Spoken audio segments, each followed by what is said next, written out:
The silence in the lounge snapped like dry wood underfoot. "You! Yes, you! Get out of here! This area is only for important guests." Heads turned. Forks paused mid-air. Glasses stopped halfway to lips. The lounge, once filled with gentle jazz, and soft murmurs, now buzzed with tension. Mrs. Lenora Blake, the hotel manager, stood tall in her pinched black suit. Her voice was sharp, slicing through the air like a whip. Her eyes, narrowed with distaste, locked onto a young woman seated calmly by the marble fireplace. That woman was Amira Cole. She didn't flinch. Not at first.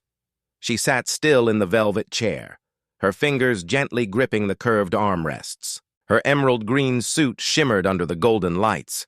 Her jaw tightened. "I'm talking to you!" Lenora barked again, stepping forward. "This lounge is for VIPs only." Amira rose, steady as the wind before a storm. "I'm a registered guest," she said, her voice composed but firm. "I booked a room. I have every right to be here." Lenora crossed her arms. "Not in this section, you don't. This area is for elite guests." "Define elite," Amira replied calmly, eyes never leaving hers. But Lenora didn't answer. Her silence was louder than any word. She motioned toward the security guard by the door. Minutes later, Amira was escorted out, humiliated, judged.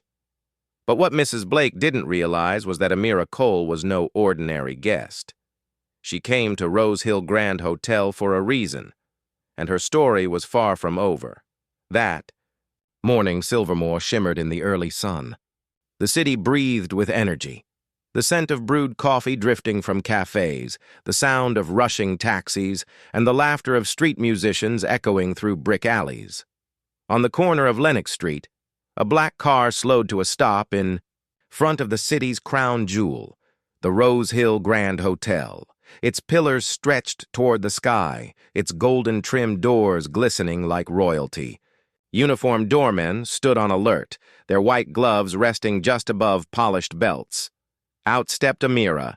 She wore a flawless emerald green suit paired with caramel-toned heels and a cross-body bag made of hand-woven Nigerian aso oak. Her curly hair was pulled into a low bun, and her lips held the kind of calm confidence earned through hard work, not handouts. 27 years old, fashion entrepreneur, daughter of Silvermore's mayor, Jackson Cole. She didn't flaunt her name. She didn't need to. This weekend, she wasn't here to make noise. She was here for something bigger, an elite fashion summit that could launch her label onto international runways. The guest list included some of the richest investors, top designers, and powerful brand heads from 3 continents. This was the moment she had worked for since she sketched her first dress in a worn-out notebook during high school. Inside, the lobby of Rose Hill Grand was dazzling. Chandeliers hung like frozen waterfalls. The marble floors mirrored every step. Staff glided behind the counter in beige uniforms with golden buttons, their voices soft and practiced. Amira approached the check-in desk. She gave a polite smile to the receptionist, who mirrored it. But before a single word left her lips, another woman walked in behind her, tall, blonde, dressed in a snow-white silk dress with pearl earrings and a diamond clutch. Mrs. Lenora Blake stepped forward with robotic precision, as if summoned by scent. Without even a glance toward Amira, she greeted the new woman. "Welcome, madam. Let me get you checked in right away." The receptionist hesitated, but one sharp look from Lenora turned her gaze. She helped the blonde woman first, laughing, offering tea, carrying her bags. Amira stood still, her fingers gently curled around the leather handle of her suitcase. The cool air of the lobby brushed against her skin, but inside, a fire had begun to flicker. The blonde woman behind her had just floated off with her keycard, her laughter echoing softly as she disappeared toward the elevators, escorted with care, treated like royalty. And Amira, still standing, still waiting. Mrs. Lenora Blake turned back toward her, wearing a tight, professional smile that didn't reach her eyes. "Sorry for the wait, ma'am." Let me assist you now. Amira stepped forward slowly, her eyes fixed on Lenora's face. She didn't raise her voice. She didn't frown. But her tone cut through the moment like a cold blade. Why did you help her before me? The words dropped between them like stones in a still pond. For a second, Lenora's smile cracked, just a flicker, before she quickly recovered, smoothing her expression. Well, she began, forcing a light laugh, it's our standard to prioritize certain guests. You see, some of our clientele— Based on what? Amira asked again, her voice calm but loaded. Silence. The receptionist, who had earlier turned away under pressure, shifted awkwardly behind the desk. Lenora cleared her throat. Some of our more exclusive clients receive expedited service. That's just how we operate. Amira didn't blink. You mean people who look like her? This time, the room felt different. A pause, a freeze. Even the chandeliers above seemed to dim slightly. Lenora opened her mouth, but no words came. Then, finally, she muttered, It's nothing personal, just our policy. Amira exhaled, slow, controlled. I see. No drama, no shouting, just disappointment, wrapped in dignity. She gave her name, accepted the key card, and walked away, her heels tapping quietly on the marble floor, louder than any apology Lenora would ever offer. The room was stunning. Floor-to-ceiling windows framed the skyline of Silvermore. Velvet curtains, a bed that looked like it had never been touched by a single wrinkle. The silence was serene, but Amira barely noticed. She stood at the window, arms folded, watching the shadows stretch across the city. Her reflection ghosted against the glass. Why had Lenora looked at her like that? She'd encountered this before. The doubt, the assumption, the unsaid line that trailed behind every glance. Are you sure you're supposed to be here? It wasn't just about the hotel. It never was. Her phone buzzed. A message from her father, Mayor Jackson Cole. Proud of you. Knock 'em dead at the summit. She stared at the screen for a moment. Her father's name carried weight in this city, but she never wanted to walk in his shadow. This was her story. Still, the words grounded her. She needed air. The lounge was a masterpiece of modern opulence. Low lighting, amber tones, jazz murmured in the background.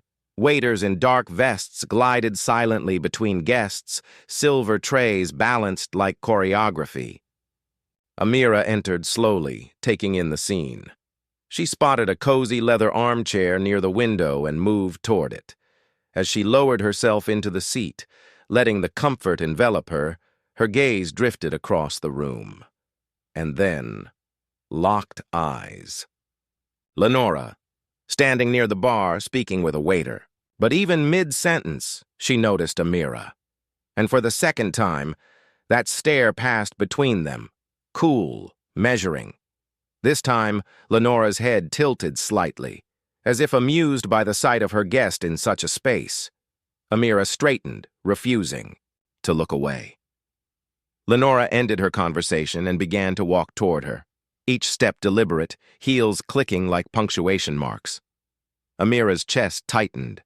She braced herself, unsure of what was coming, but fully expecting judgment dressed as hospitality. Good evening again, Lenora said, standing just beside her table.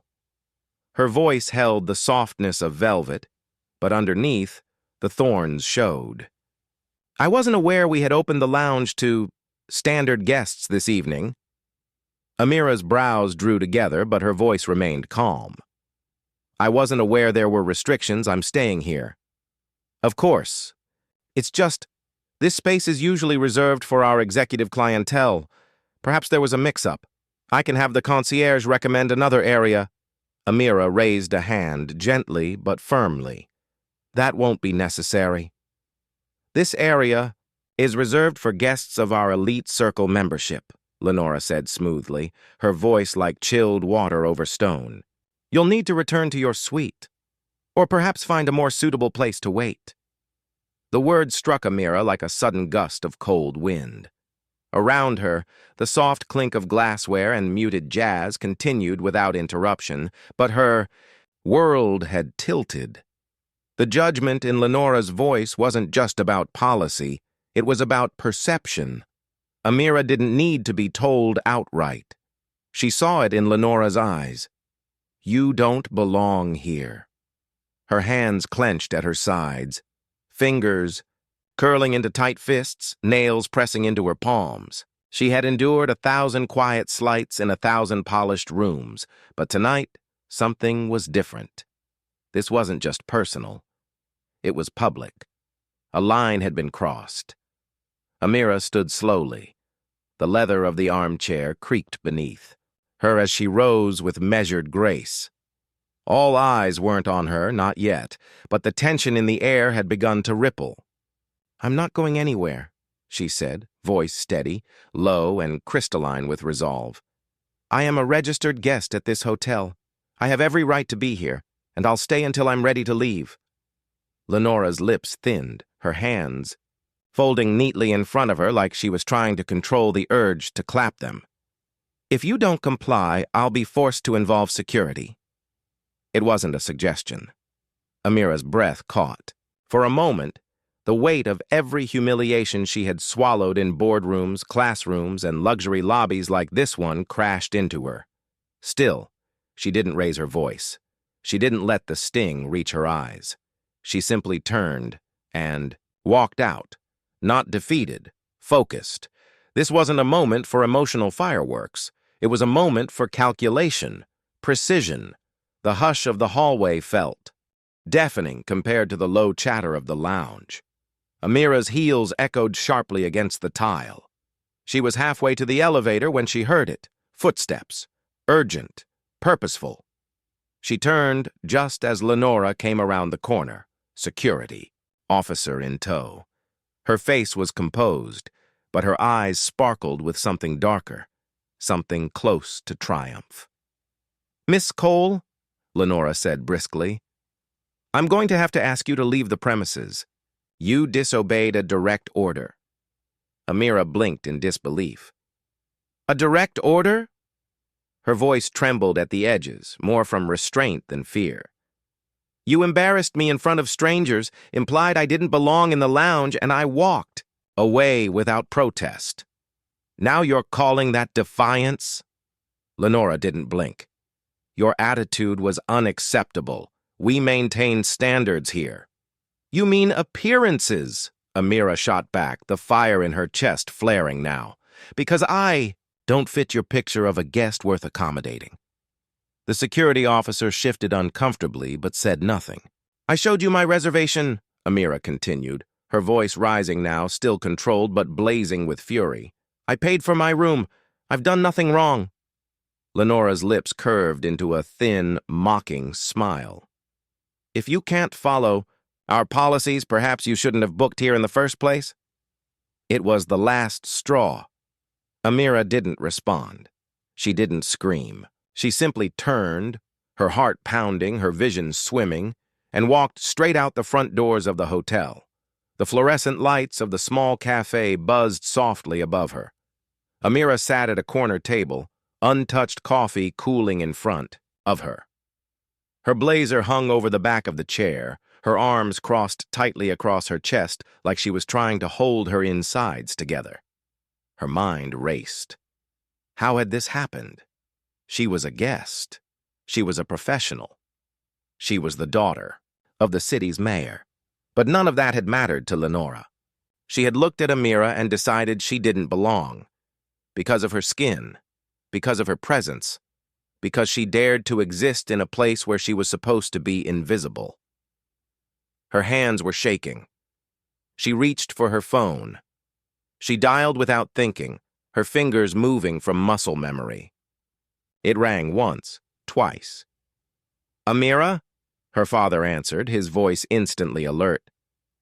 "What's wrong?" Her voice faltered, but she steadied herself. "I was kicked out of the hotel," she said, words spilling into the quiet of the cafe. The Rose Hill Grand. The manager, Lenora, told me I didn't belong in their elite lounge. She called security when I didn't leave fast enough. Silence. Not even breathing. She told me I didn't fit, Amira added, her voice tight now. Like I was out of place. She humiliated me, Dad. When Jackson Cole finally spoke, his voice was no longer calm. It was ice. Where are you now?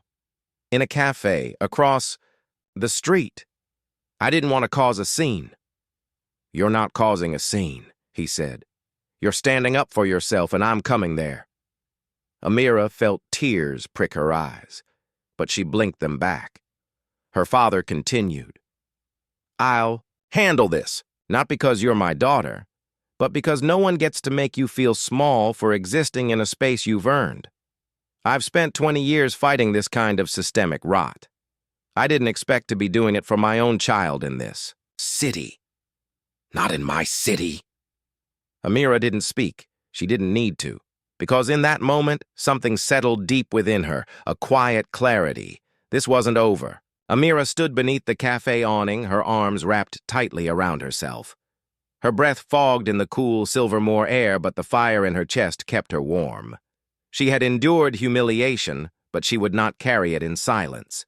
Her phone buzzed again. This time, the caller ID read, Dad. I'm on my way, Jackson Cole's voice came through, low and certain. Don't go back in until I get there.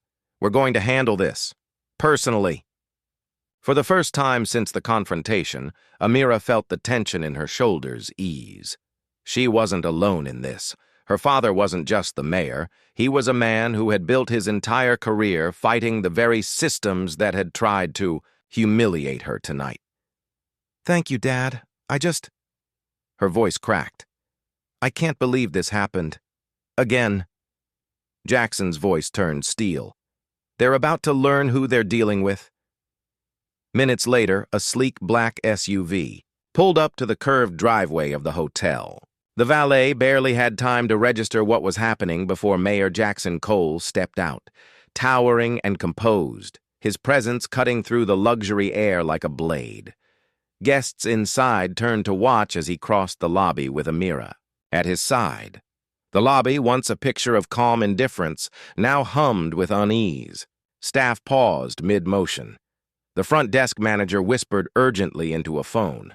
Lenora stood frozen behind the desk when they approached. The mask of authority she wore earlier had shattered, replaced with a pale, stammering panic. Miss Lenora, Jackson said, his tone polite but layered with steel. I'd like a word. Now. Lenora's mouth parted. Mayor Cole, I didn't know she was your... That's the problem, Jackson interrupted. You didn't need to know she was my daughter. You just needed to treat her like a human being. Lenora shrank beneath the weight of his words.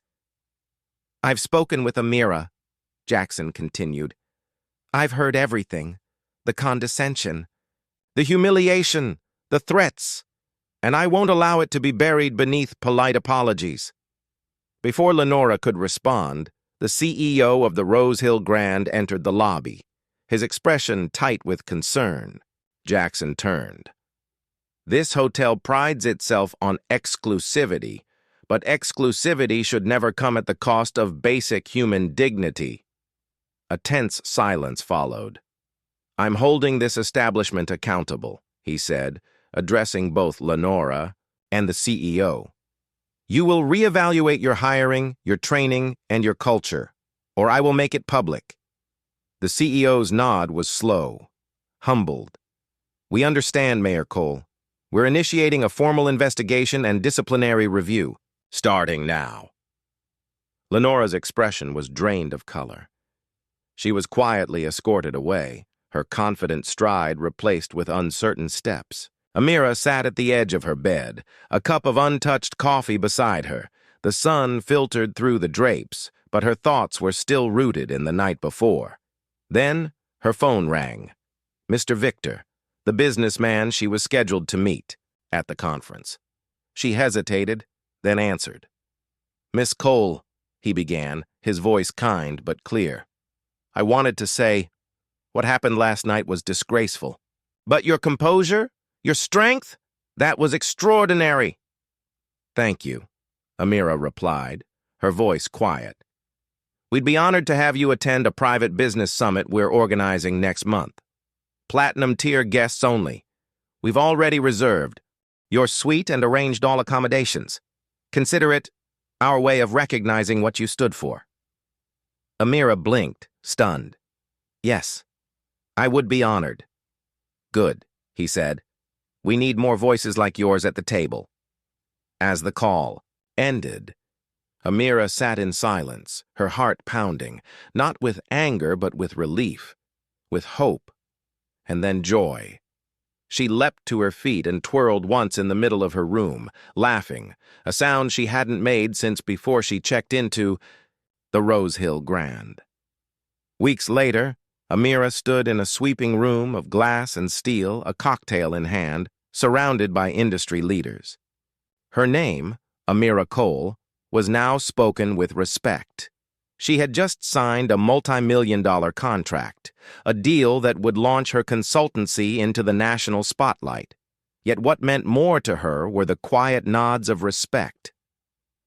The people, who had heard her story and saw not a scandal, but a signal. Change is possible. Mr. Victor raised a toast. To Amira Cole, not just for her brilliance, but for her dignity in the face of ignorance. You showed us how power should be carried, with grace. Lenora sat across from Amira, her posture rigid, her face drawn. This wasn't a public performance. She had requested the meeting herself.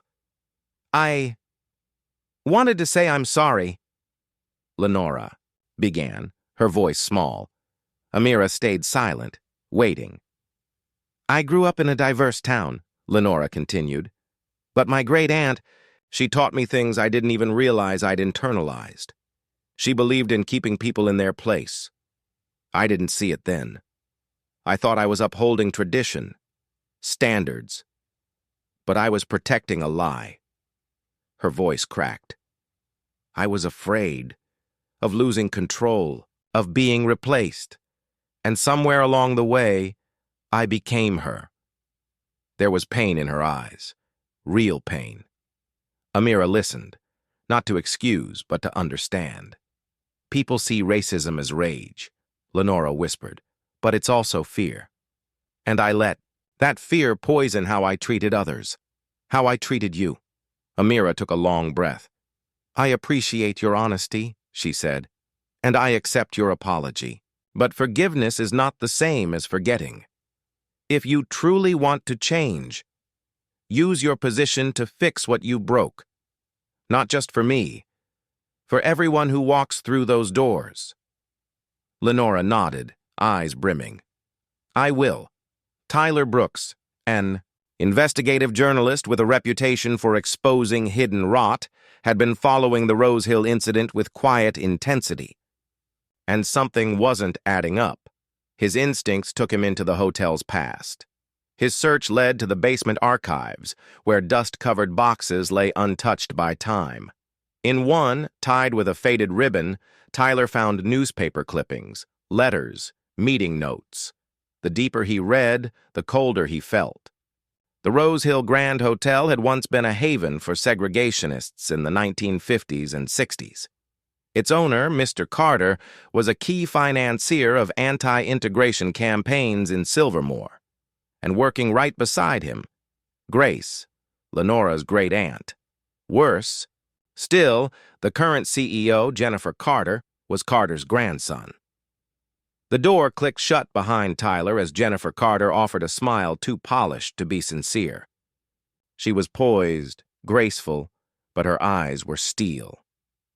"Mr. Brooks, what can I do for you?" she purred. "I uncovered your family's history," Tyler replied plainly. "And I want to know, how much of the past are you still protecting?"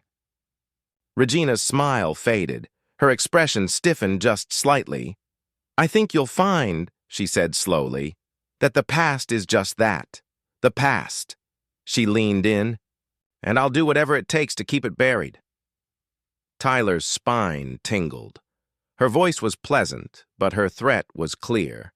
Papers were scattered across Tyler's desk. String-connected faces, dates, names. One thread stood out. Lenora. Lenora. Her apology had made headlines. Her sudden cooperation with the internal hotel review had been praised, but now it looked like a smokescreen. Tyler traced her lineage back. Grace wasn't just a secretary. She was once the general manager, a quiet architect of the hotel's tradition, and Lenora had been chosen to carry that legacy forward. Not by chance, by design. Tyler managed to get his hands on hidden surveillance footage from a hotel source. In one clip, Lenora stood speaking privately to Regina. "Everything's going according to plan," Lenora said with a sly smile. "Amira's exposure only made her look like a hero. The community's watching us now. No better time to tighten the strings." "You'll keep her busy," Jennifer said coolly, "and I'll make sure we land the city contract." Tyler met Lenora in the hotel's rooftop lounge, now eerily silent. "I know what you're doing," he said quietly. "The apology, the tears, it's all a distraction." Lenora didn't deny it. She looked tired. But there was defiance in her. "You think I'm the villain," she said. "But this city is built on legacy. I'm just protecting mine, just like Amira's father is protecting his." "You're preserving a lie," Tyler snapped. "You used Amira's trauma as a PR. Cover while pulling strings behind the scenes. You never intended to change anything." Lenora's expression darkened. "And what will you do with this information?" "I'm going to show the city who you really are." Amira Cole sat at her desk, sunlight washing across her face as she scrolled through the files Tyler Brooks had sent her. Her fingers paused on a scanned letter dated 1957, bearing the name Grace Lenora. Her eyes narrowed. "Grace Lenora was Lenora's great-aunt," Tyler said over speakerphone. "She wasn't just a secretary.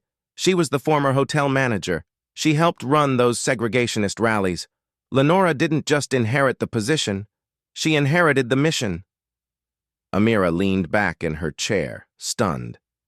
"She used her apology to manipulate public sentiment, all while working to uphold the same system we thought we were dismantling." "I need to bring this to your father," Tyler said. "He deserves to know." "I'll call him now," Amira replied, already dialing. Mayor Jackson Cole stood at the window, arms folded as he listened to Tyler's presentation. The evidence spread across his desk was undeniable. Photographs, meeting minutes, hotel records, a legacy of discrimination tied to the very heart of the Rose Hill Grand Hotel. "I trusted her," the mayor said, his voice low. "She shook my hand, spoke of growth, all while following orders from a legacy built on hate." He looked at Amira, then at Tyler. "This ends now." The cameras flashed as Mayor Jackson Cole stepped up to the podium, flanked by his daughter Amira Cole on one side and Tyler Brooks on the other. "Effective immediately," Jackson announced, his voice strong and resolute, "the city of Silvermore is terminating all public contracts with the Rose Hill Grand Hotel." Gasps rippled through the press corps. "The only way this hotel will operate again in this city," he continued, "is under new leadership, a new vision, a break from its toxic past." He paused, then offered a proud smile.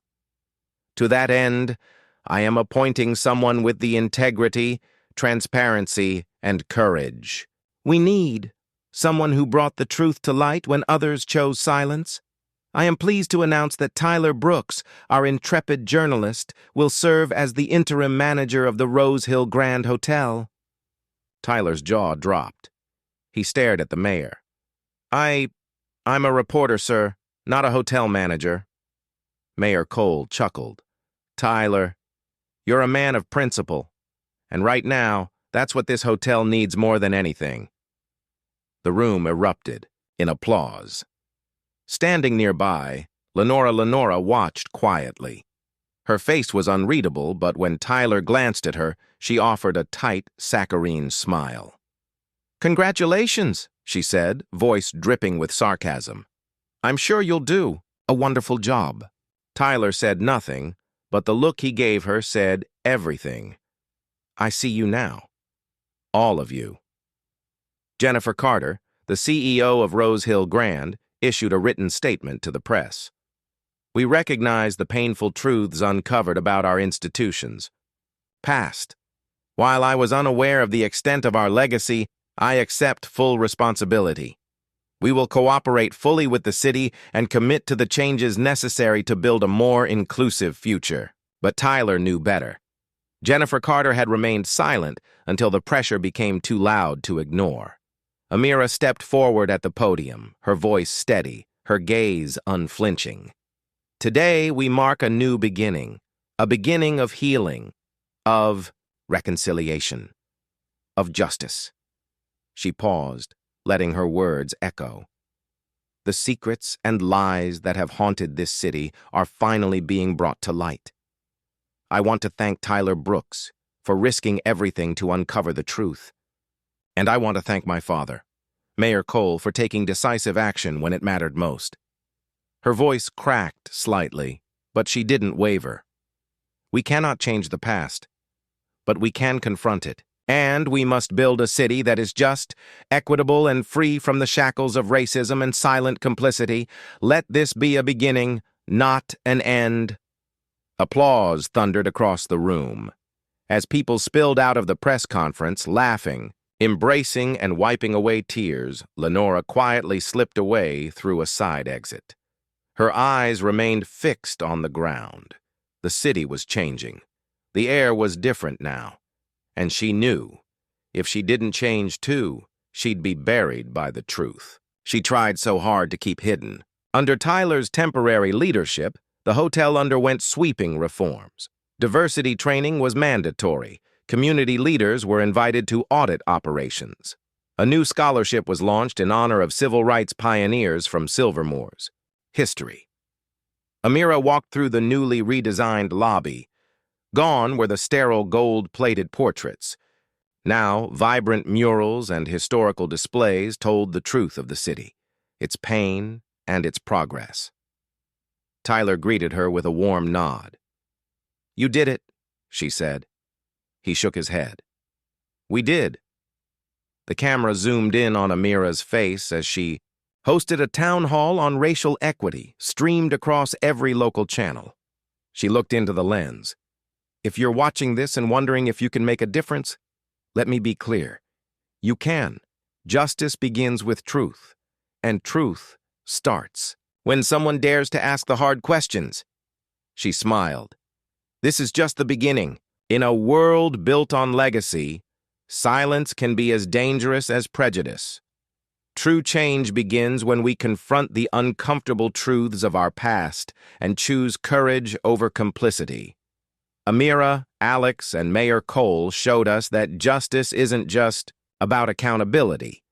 It's about healing, rebuilding, and daring to lead differently. If this story moved you, don't forget to like, subscribe, and hit the bell icon for more powerful stories about truth, justice, and standing up for what's right. Drop your thoughts in the comments. Your voice matters.